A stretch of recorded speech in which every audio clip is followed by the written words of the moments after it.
A burn injury occurs when the tissues of the body are damaged by a heat source. The source may be thermal, chemical, electrical, or radiation. The effects of burns are influenced by the temperature of the burning agent, the duration of contact time, and the type of tissue injured. The most current data suggests that the United States has the 10th highest fire related deaths of the industrialized nations. The highest fatality occurs in children ages 4 and younger and adults over 65 years old. Burn injuries continues to occur more frequently to those of a lower socioeconomic background, those with a history of substance abuse and mental illness. Scald injury and flame are the two most common types of burns, with scalding being most prevalent in children under age 5, and flame is the most prevalent in other groups. Thermal burns are the most common types of burn injury. Two factors that determine the depth of a thermal burn are the temperature to which the skin is heated and the duration of contact to the heat. There's chemical burns, which usually occur in the home and in the industrial setting. Radiation is the least common type of burn injury. The extent of an injury is dependent on the type, the dose, and length of exposure. Sunburn is the most common type of radiation burn you will see in the healthcare setting. It is characterized by erythema, edema, blisters, and pain. The patient should be taught to take precautions to protect the skin from sunburn.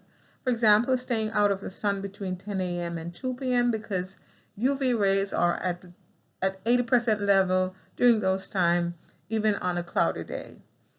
Use an umbrella or wear a long sleeve or even wearing a sunshade.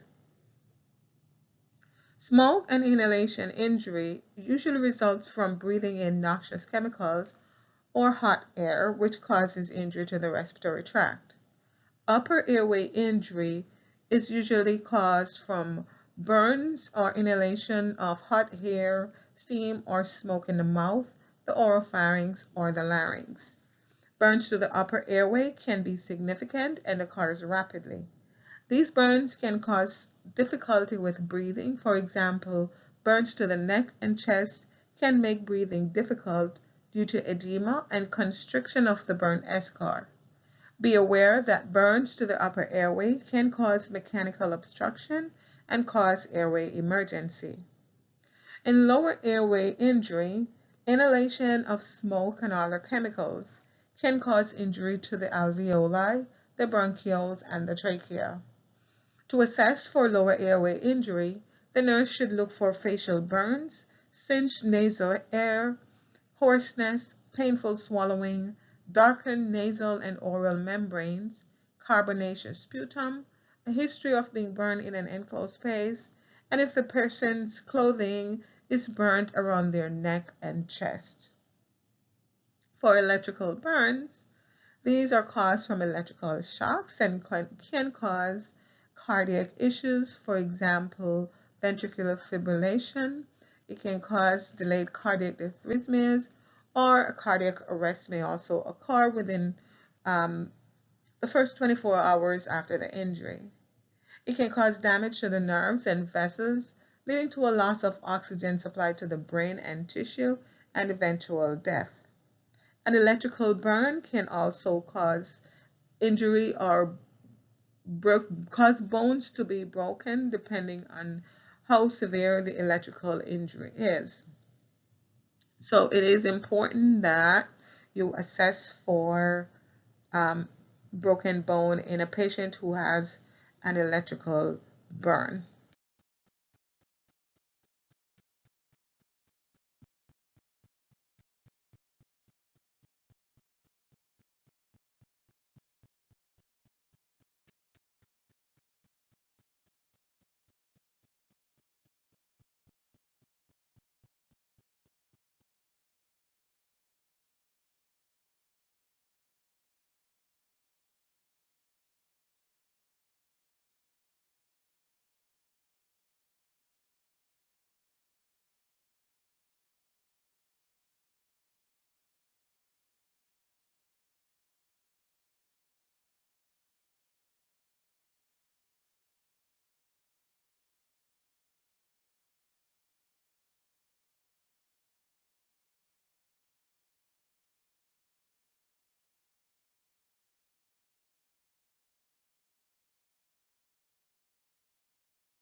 The severity of a burn injury is determined by the depth of the burn, the extent of the burn in the percent of total body surface area, the location of the burn, and the patient's risk factors. The depth of tissue damage is classified as superficial, superficial partial thickness, deep partial thickness, and full thickness. It is difficult to initially determine the depth of an injury because burn injuries will only be evident within the first 24 to 72 hours, and therefore it's important that continuous assessment is done. Superficial burns, otherwise called first-degree burn, involve the top layer of the skin or the epidermis. It is usually erythematic or red in color. It is hypersensitive, easily blanches on pressure with pain and mild swelling, and there are no vesicles or blisters. Superficial partial thickness burn or second degree burn involve the epidermis and the dermis. These burns tend to be very painful because of the nerve endings present in the dermis. Superficial partial thickness burns are pink, red in color. They have fluid-filled vesicles that are red, shiny, and these may rupture. It blanches easily and is mild edema. Capillary refill on burn areas remains normal, and healing usually takes place within 1 to 2 weeks. Deep partial thickness burn or third degree burn involves the entire epidermis and deep layers of the dermis. So in this case, all epidermal and dermal structures are destroyed, including hair follicles, sweat glands, and nerve ending. There will be little or no skin reproducing cells remaining to regenerate new skin, and full thickness burns do not heal spontaneously. In this case, the patient will require grafting. The partial burn injuries usually present with a dry, waxy white and a leathery feel. There may be blisters that are open or closed. This leathery burn tissue is also called an eschar. Sometimes the color may vary as light pink or cherry red, mottled or pale in the center, edema, sluggish or no blanching. Close monitoring is required of the wound to determine the progression from deep partial thickness to full thickness injury. Full thickness burn, the entire epidermis and dermis is damaged. All structures including hair follicles, sweat gland, nerve ending, fat muscles, and bones are involved. The patient will often not feel pain or touch because of the damaged nerve. They are very dry and leathery to the touch, also known as eschar, as we previously described. It has a pale color, white, brown, tan, black, or charred. There is no blanching, no pain in the center of the wound, but may be sensitive to pressure. Full thickness burns do not heal by themselves. Therefore, it will require excision and skin grafting because all of the elements required for repair has been destroyed. The total body surface area is expressed as a percentage of total body surface area. It is essential in guiding adequate fluid resuscitation and treatment. The Lund-Browder chart is most widely accepted and is considered most accurate in determining the percentage of total body surface area burn. It takes into account the patient's age in proportion to relative body surface area size. The rule of nines is the most commonly used method because it is easily remembered and is considered efficient for initial assessment of the adult burn patient. Irregular or odd-shaped burns, such as the fingers and hand, is 1% of the total body surface area. With this method, the adult body surface area is broken down into 9% or multiples. The division is modified in children because of the large surface area in the infant and children's head, and the smaller surface area of the lower extremities. Using the rule of nines is adjusted for use in children because of the difference in body proportion between children and adults. The Lund and Browder chart is corrected for age. The severity of the burn will depend on the location of the burn. Burns to the face and neck, chest and back may inhibit respiratory function because of mechanical obstruction secondary to edema or the eschar. Burns to the hands, feet, joints, and eyes makes it difficult for the patient to practice self-care and may affect later functions such as ADL. Managing burns to the hands and feet is not easy because of the superficial vascular and nerve supply system that needs to be protected while the burn wounds are healing. Burns to the nose and ear are highly susceptible to infection because of the poor blood supply to the cartilage and because of being highly exposed. Burns to the buttocks or perineum area are also highly susceptible to infection from urine and fecal contamination. Circumferential burns to the extremities can cause circulation problems distal to the extremities. Compartment syndrome. Direct heat damage to the muscles, swelling, and or pre-burn vascular problems can cause compartment syndrome. And what is compartment syndrome? This is when excessive fluid buildup of pressure occurs in an enclosed muscle space in the body. It usually occurs from bleeding or swelling after an injury, and it impedes the flow of blood to and from the affected area. The elderly and the young are at the highest risk for burn injury. Individuals with a pre-existing heart, lung, and kidney disease will have a poor prognosis for recovery from a burn injury. Those with diabetes or peripheral vascular disease will have a high risk for poor healing. Patients who are alcoholics, who abuse drugs, and who are malnourished are usually at risk for poor healing, at risk for getting burn injury, and will have poor prognosis for recovery. Patients with fractures, head injury, and other trauma inhalation are at risk for burn injury.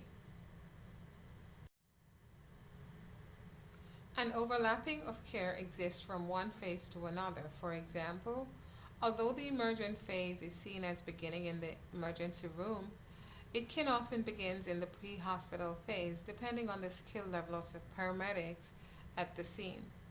Planning for the rehabilitation phase begins on the day of the burn injury or admission to the burn center.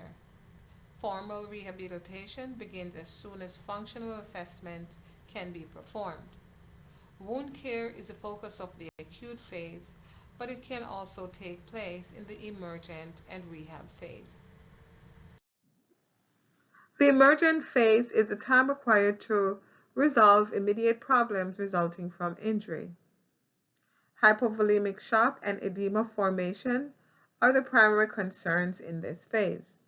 This phase can last up to 72 hours.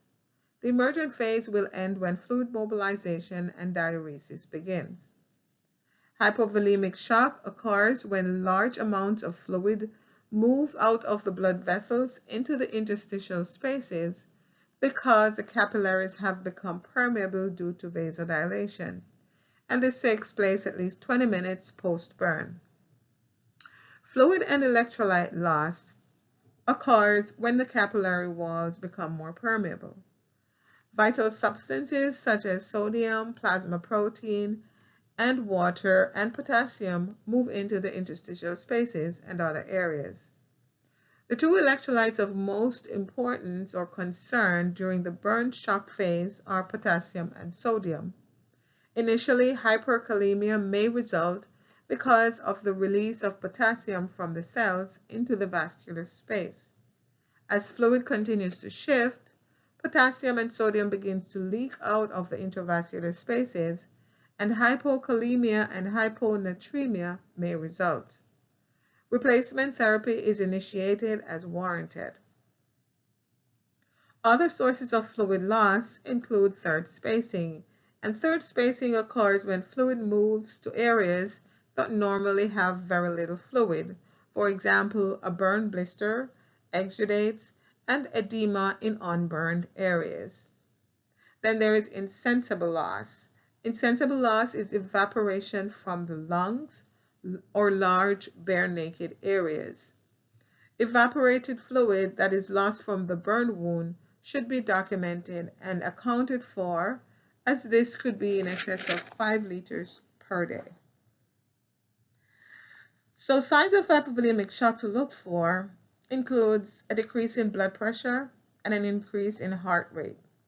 If hypovolemic shock is not corrected, it can lead to refractory shock and death.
Burn shock is the combination of movement of fluid and hypovolemic shock.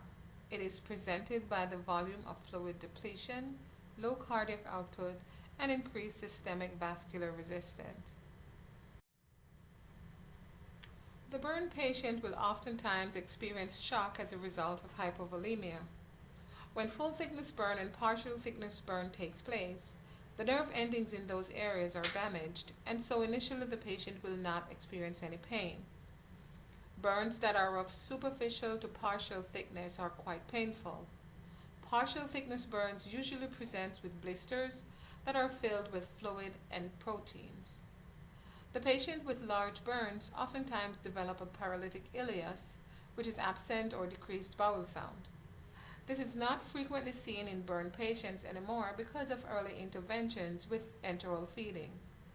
Patients with major injuries who require large amounts of fluid for resuscitation may develop abdominal compartment syndrome secondary to large volumes for resuscitation.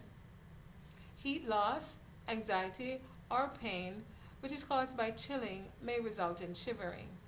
The large burn wound causes heat loss because it's difficult for the body to regulate temperature without the skin. A burn victim might be able to answer questions initially upon admission or until intubation if called for. The burn victim will be frightened, scared, and will need to be calmly reassured by giving simple explanation of what to expect as care is provided. Hypoxia associated with smoke inhalation is one of the main causes for loss of consciousness and the altered mental status experienced by the burn victim. Other causes may be head trauma, substance abuse, pain medication, or excess sedation. Upper airway distress is possible with or without smoke inhalation. The three most important areas of concern with respiratory complications include carbon monoxide poisoning, upper airway injury, and lower airway injury. Burn victims with a history of coronary artery disease or COPD are at an increased risk for complications. Therefore, fluid resuscitation should not be too vigorous. They should be monitored closely for heart failure or pulmonary edema. Pneumonia is the leading cause of death in patients with inhalation injury from major burns. Carbon monoxide poisoning is the cause of most fatality occurring in burn cases. CO levels that are above normal can be fatal, resulting in tissue hypoxia. Characteristic symptoms of carbon monoxide poisoning include headache, confusion, nausea, dizziness, vomiting, and dyspnea. A patient who has CO poisoning should be treated with 100% oxygen by mask until levels are appropriate. Hypovolemia can lead to decreased blood flow to the kidneys, causing renal ischemia. This can seriously injure the kidney. Myoglobin from red blood cell break down in cases of full thickness burns and electrical burns are released into the bloodstream and cause blockage to the tubules. Anemia may result from the loss of red blood cells. Inadequate fluid resuscitation and blood flow can result if myoglobin and hemoglobin block the renal tubules and result in renal necrosis. Compartment syndrome, fluid seeping from the intravascular space into the interstitial space, causes a rise in pressure within the tissue and confines, swelling inside the muscle compartment. Affected extremities should be elevated, and pulses in both burn and unburned extremities should be assessed and compared orally. The patient with compartment syndrome will manifest symptoms such as progressive diminishing of their pulses, numbness, tingling, and excruciating pain with flexion and or extension regardless of being medicated. And this is a medical emergency. An eschorotomy is a surgical incision that is done in cases where there is circumferential burn to the extremity and there is a risk for developing compartment syndrome. In full thickness burn, the eschar acts as a tourniquet, and so as fluid resuscitation continues, vascular compromise may result. The incision is made through the eschar and into the fatty tissue to relieve the pressure. A fasciotomy is done when the burn has extended into the muscle and is done mainly to patients who sustain electrical burns and as compartment syndrome. The incision is made through the fatty tissue and muscle to allow for expansion of the muscle compartment.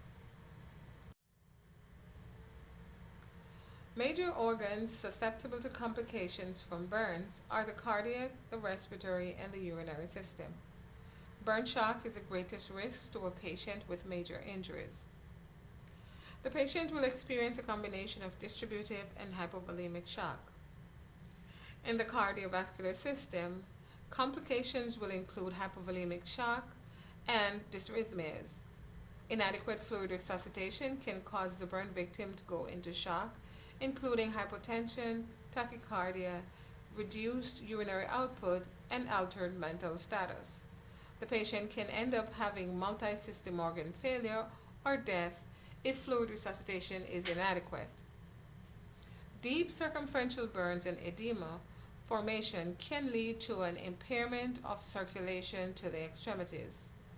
The way this works is the deep burns and the edema acts as a tourniquet, which is, if left untreated, can cause ischemia or paresthesia and necrosis. Sludging occurs because of fluid loss. The blood viscosity increases, skin structures with small capillary systems are damaged and result in impaired microcirculation. This is corrected by adequate fluid replacement.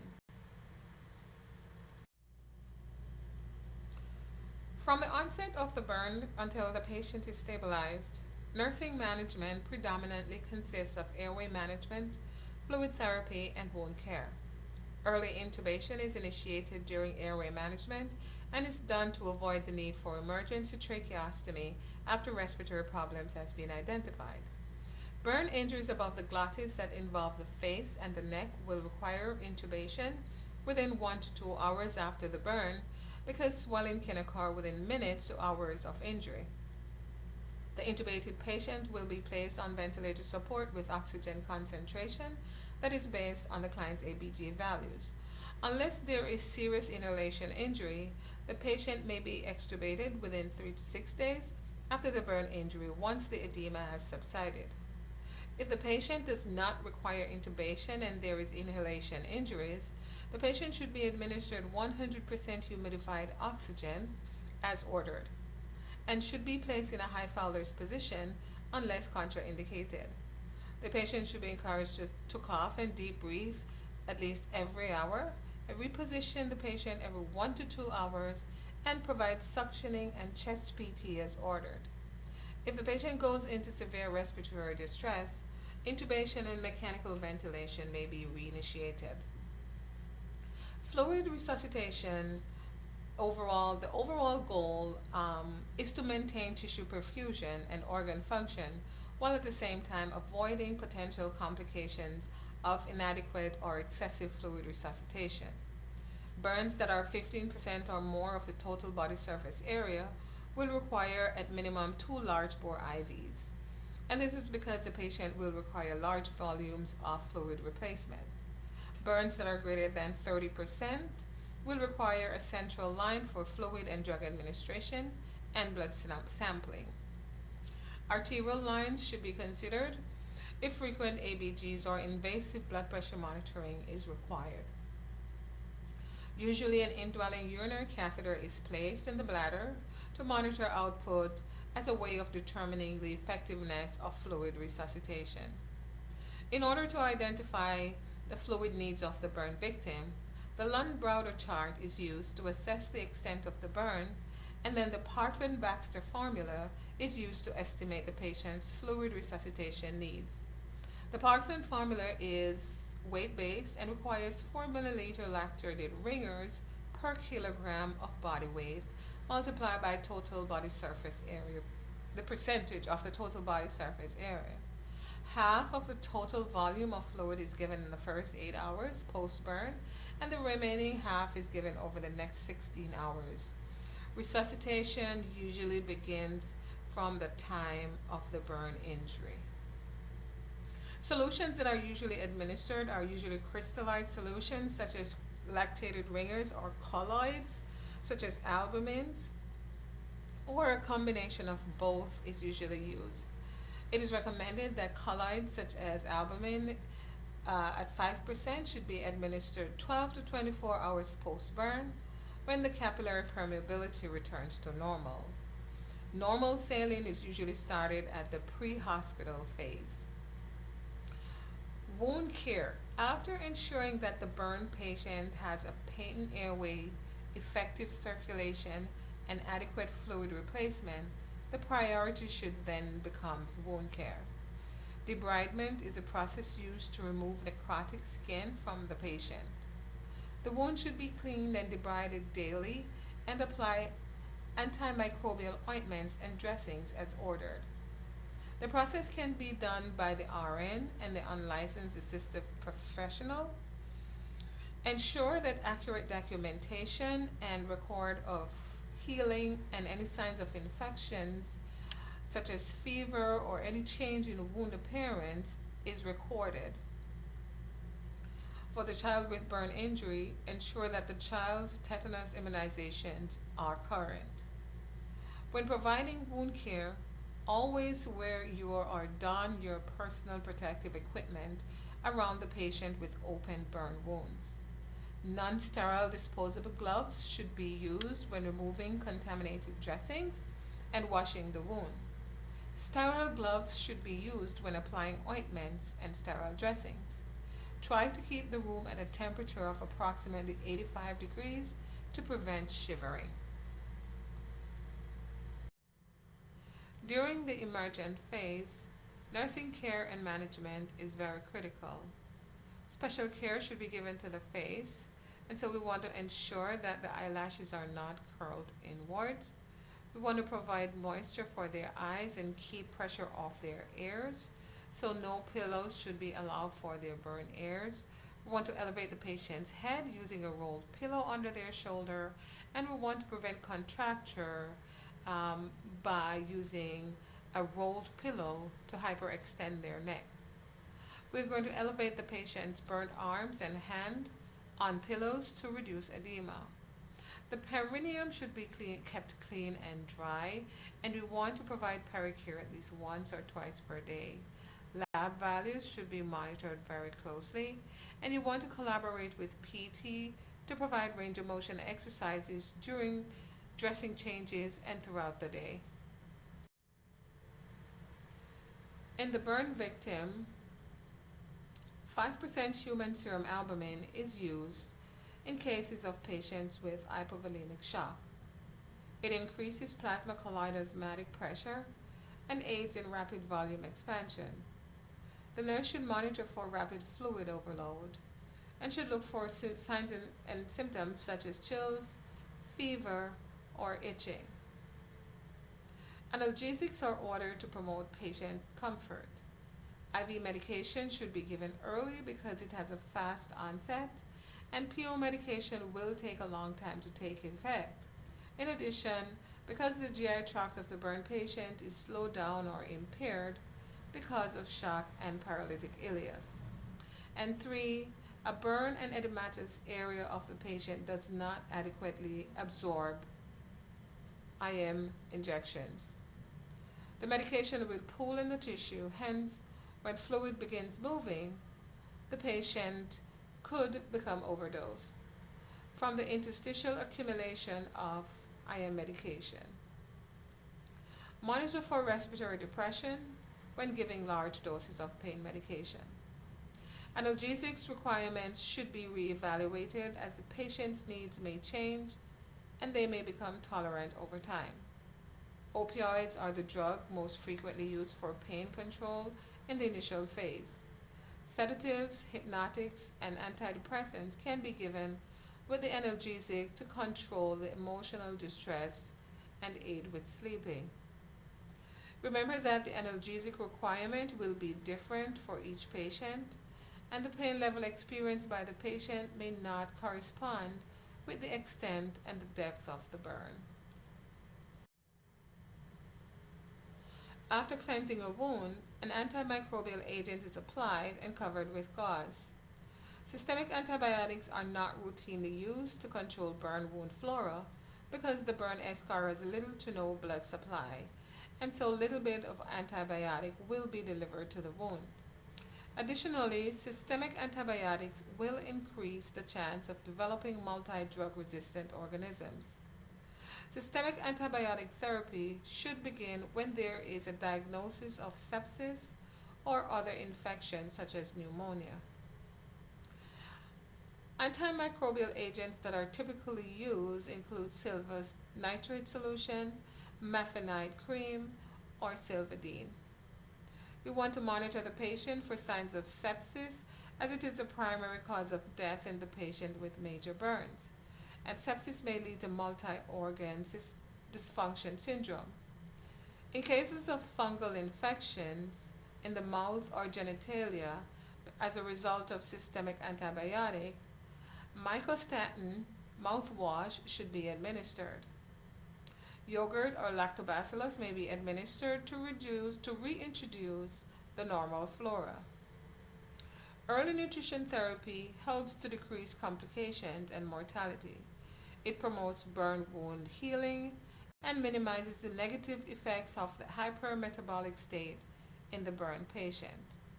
During the hypermetabolic state, the core temperature of the patient will go up 50 to 100% above normal. In the acute phase, wound healing and closure, pain management, nutrition, and infection prevention are the priorities.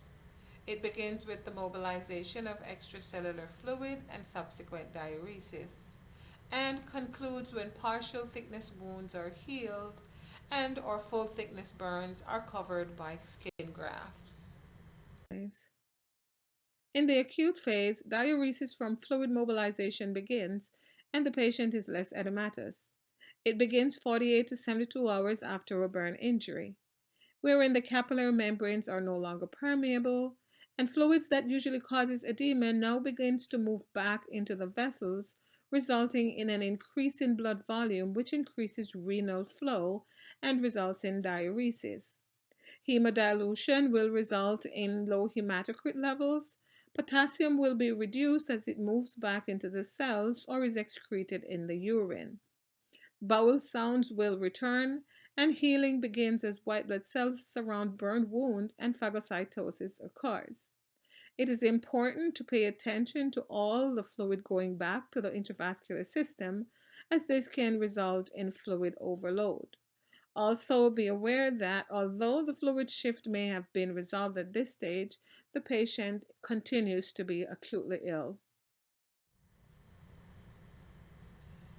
During the acute phase, necrotic tissue will begin to slough, fibroblasts will set in place collagen precursors, which then forms granulation tissues. Partial thickness burns will heal from the edges and the dermal bed. Eschar and full thickness burns must be surgically removed and skin grafts applied in order for healing to take place. Healing time and length of hospitalization are lessened by early excision and grafting. For partial thickness wounds, the eschar separates soon after injury. The eschar is removed and reepithelialization takes place, presenting as a red-pink scar tissue. Epithelial buds formed at the hair follicle and glands in the dermal bed and eventually closes the wound. Healing is spontaneous and occurs within 10 to 21 days. Full thickness eschar, in these cases the margins take a longer time to separate, and this causes full thickness burns to require surgical debridement and skin grafting in order to heal. Mild confusion, chills, loss of appetite, malaise, hypothermia, hyperthermia, bradycardia, and low urine output are some signs of infection that might be observed in the burn patient. The white blood cell counts is usually between 10 and 20,000. The patient has become immunosuppressed after the burn. Sepsis in the burn victim is caused by a gram-negative bacteria, which puts the patient at risk for septic shock. If sepsis is suspected, immediately collect cultures from all sources that has possibility of causing the infection. Example, the IV site, the burn wound, blood, urine, sputum, the oropharynx, and the perineal area. Treatment will be immediately initiated with the antibiotic appropriate for the suspected flora. Once the culture and sensitivity is collected, the same antibiotic being used for the patient may be continued or changed based on the result.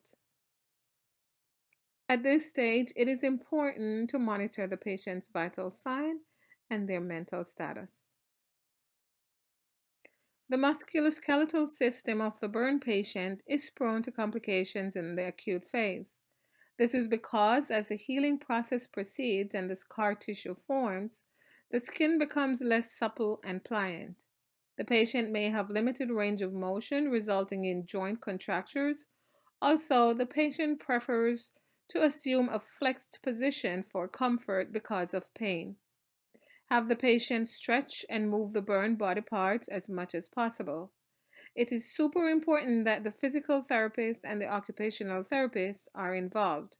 Consult with the physical therapist, occupational therapist personnel about proper positioning and splinting to prevent or reduce contracture formation.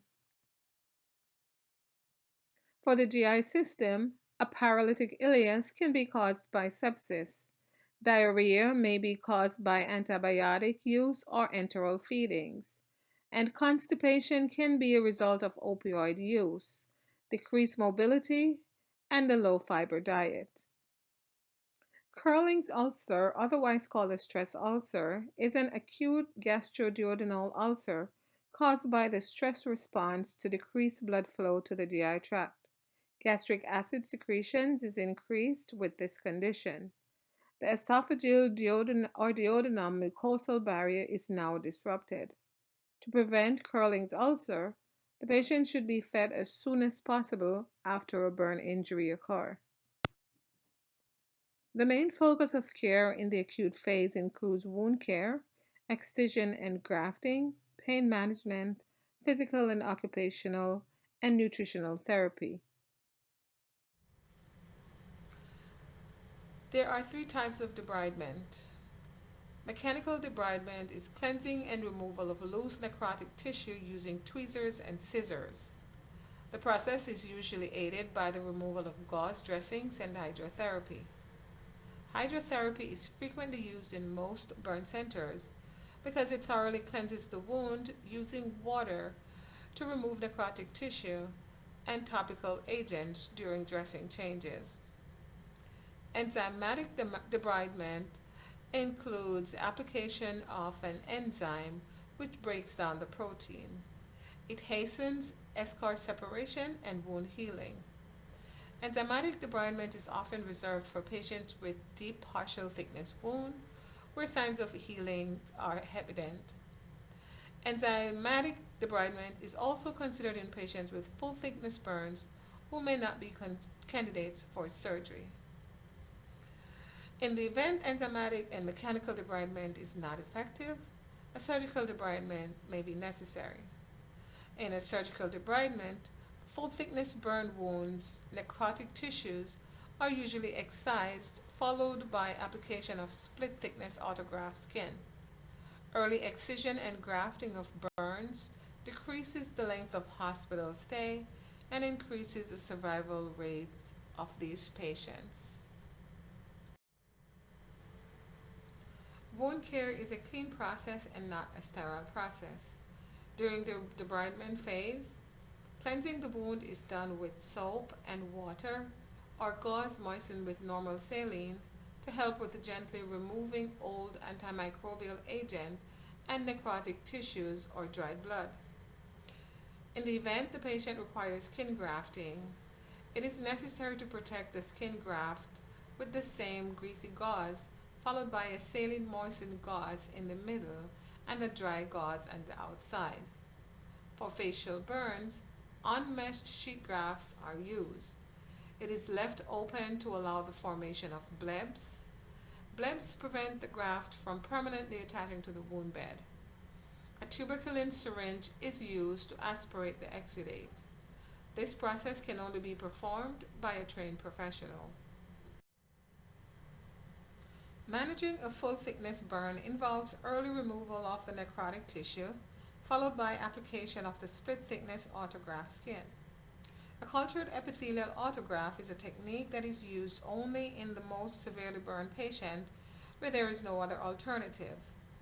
It is grown from biopsies obtained from the patient's own skin, usually from an unburned part of the patient's body, and it is used in patients with a large body surface burn area or those with limited skin for harvesting. Artificial skin or Integra is used in life threatening full thickness burns. It is able to replace all functions of the skin and has both dermal and epidermal elements.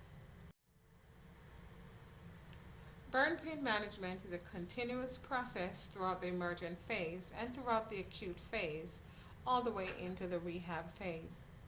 The pain experienced by the patient includes continuous background pain, and this is the underlying pain from the primary injury that is continuous and ongoing.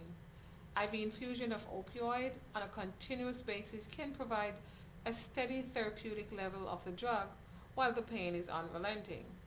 If IV opioid is not used, twice a day slow release opioids are used. All efforts are made to transition to oral medication as tolerated. Breakthrough pain is another type of pain experienced by the burn victim. This is related to specific episodes associated with activities of daily living, such as walking or dressing changes. The other one is treatment induced pain. This is associated with therapeutic activities such as wound care and physical therapy. Anti anxiety medications can be used to enhance the effects of analgesics for anxiety for anxiety related to wound care procedures or appearance changes or fear. It's important to differentiate between anxiety and pain. Other adjunct pain medications are used to enhance the effect of opioids. Example Neurontin and Lyrica. The pain management plan of care is individualized and includes both pharmaceutical and non pharmaceutical methods. Non therapeutic methods of pain management includes relaxation breathing, um, guided imagery, hypnosis, biofeedback, computerized gaming, and music. Throughout the different phases of burn recovery, continuous physical therapy is important in order for the patient to regain and maintain muscle strength and optimal joint function. Physical therapy is best administered during and after wound cleansing when the skin is soft and bulky dressings are removed. Both passive and active range of motion should be performed on all joints. The patient with neck burns should continue to sleep without a pillow or with their head hanging slightly over the top of the mattress to promote hyperextension. Ensure that the patient is scheduled for occupational therapy for wearing custom fitted splints, which helps to keep the joints functional. Check the splints for pressure points to avoid skin breakdown. PT and OT should be continued upon discharge to home. Nutritional therapy plays a significant role in the outcomes of the patient with major burns as it promotes healing. Large burn injuries that remains open places the patient in a hypermetabolic and highly catabolic state, resulting in an increased caloric need to assist in wound healing. Patients with burns 20% or greater has difficulty consuming adequate calories and protein, also carbohydrate, which is needed for wound healing. If the patient is unable to take food by mouth, example, if they're mechanically ventilated, a small bore feeding tube is placed for enteral feeding. A swallow study should be done after extubation before an oral diet is started. An NG tube may also be placed. All of this for continuous feeding or intermittently in the form of a bolus.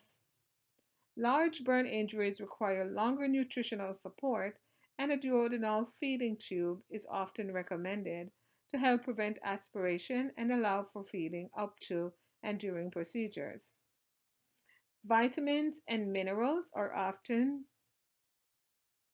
administered to promote wound healing. The patient may lose their appetite and might begin to lose weight. The patient should be encouraged to eat adequate amounts of protein and carbohydrates. Weight loss should not exceed 10% of pre-burn weight. The patient's daily caloric intake should be recorded and weighed weekly to evaluate progress. To prevent infection, proper hand washing remains one of the most effective methods of preventing spread of infection.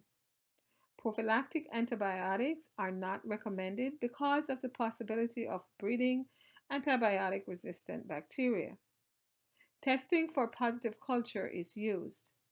Contact precaution is used by some centers when entering patient's room.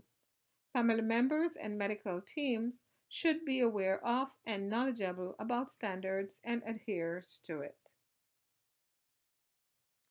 In the rehabilitation phase, the patient is now able to participate in self care. This could occur as early as 2 weeks or as long as 7 to 8 months after injury. The goal for the patient is to begin working toward consuming a functional role in society and rehabilitate for any necessary functional and cosmetic post burn reconstructive surgery. Not only is a burn injury physically painful, but dealing with the long term emotional consequences are often difficult. The patient may experience PTSD, body image disorder, anxiety, and or depression.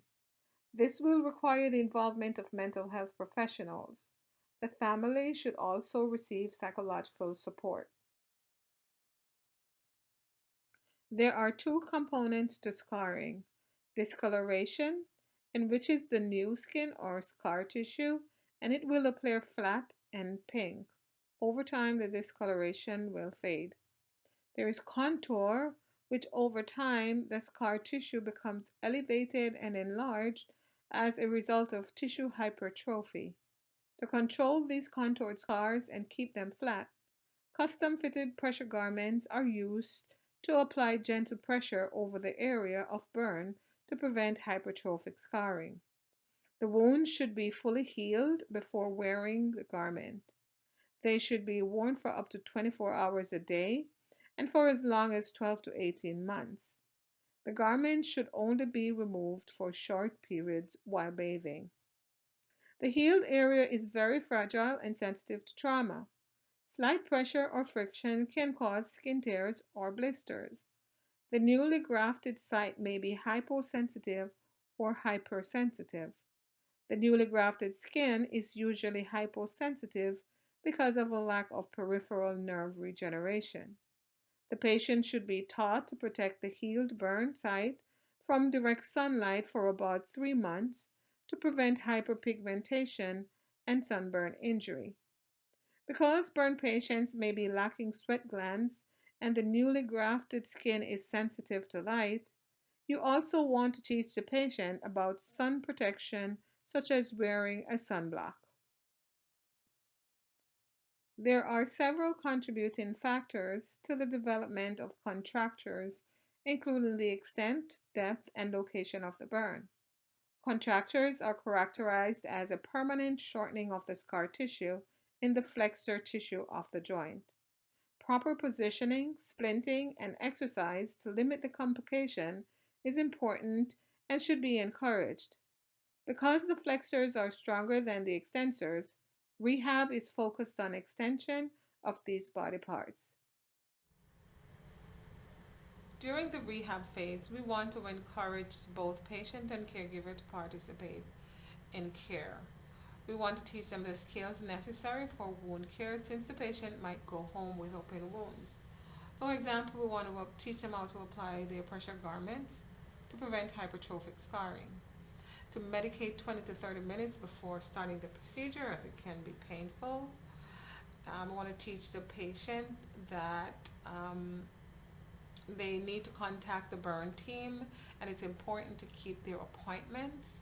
If the patient needs home care, it's the role of the nurse to ensure that all the necessary arrangements are made.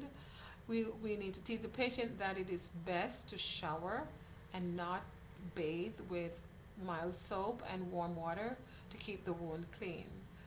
Um, Advise that a water-based moisturizer can be used, and this will help to keep the skin supple.